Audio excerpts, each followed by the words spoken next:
down here. It's not back here. I don't see it. No, it actually shoots. Hundreds of Neshaminy elementary and middle school students and their families attended the second annual STEAM Expo at Neshaminy High School on April 7th. The purpose of the Expo is to foster excitement about the growing importance of science, technology, engineering, art, and math, and introduce the younger students to the exciting classes, clubs, and activities in those subjects that they will enjoy as they move through our schools. Neshaminy is committed to looking forward and preparing our children with the kinds of skills that they will need to succeed in the future, and STEAM education is a big part of that. Visitors to this year's Expo were treated to a wide variety of hands-on activities, including science experiments conducted by Neshaminy High School students and faculty, We're going to fill it up. Do you know how to do that? You push on this. I know. computer science games and activities from the middle school computer clubs, But do you do that little whatever? robotics courses, Third year right now, and I will say since I've started this, I definitely have been able to implement more like science, math type styles into everything that I do. When it hits the white, does it spin until it reaches the black? Give off different percentage of light back to it, so it bounces off and it receives it back. Computer science-wise, probably coding, computer science-wise, 9th grade here, and some of the robotics classes, some of the classes like that for the first time. We have over the summer an actual robotics camp. I mean, we do this actual activity as one of the first things in the basic class. engineering challenges,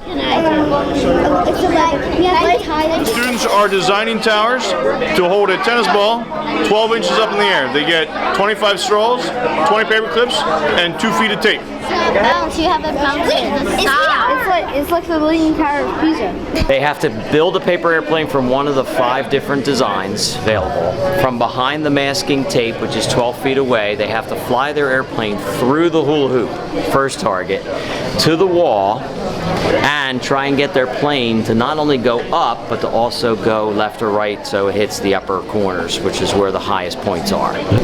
some of the best science fair projects from the district's elementary schools were also on display at the Expo. Is lighter than water. The food coloring falls through the oil and mixes with the water at the bottom.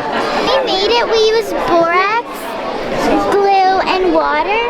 And we would mix the borax and the water together. We would pour glue in one bowl and half a cup of water in it, the borax solution into the glue solution, and then mix them together with your hand. It rips apart, but it's really fun to make. The name of the Expo has changed slightly this year from STEM to STEAM to recognize the contributions of the Neshaminy Art Program. One of the goals of STEAM education is to break down barriers between subject areas and allow students to integrate multiple subjects into their class projects. Me and my friend Natalie are sitting, we would just read off the teleprompters, and behind the teleprompters are like 3 cameras, and that gets displayed throughout the whole school during homeroom. Just like before. It's called a mimosa. Very late, and it's native to Central America. It's non-poisonous, just like that guy over here. He's non-poisonous, and you can tell by looking at the inside of his mouth. What I think it is because the way that you pull it, when you pull it fast enough, when it turns, it doesn't have time to go that way or that way, because the way that you're moving it so fast, it just turns and drops. And that is technically called gravity. Because it'll make a salt, and that salt also burns. That one is just great. Wow.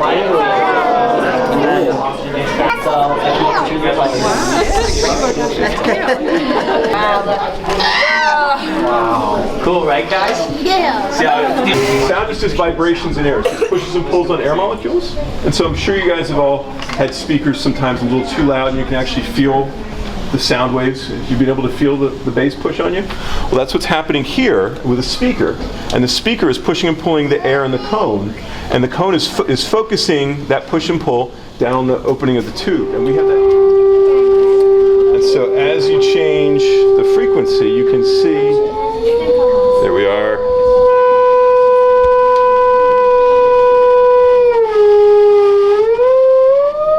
There it is. You can see the different waves show up.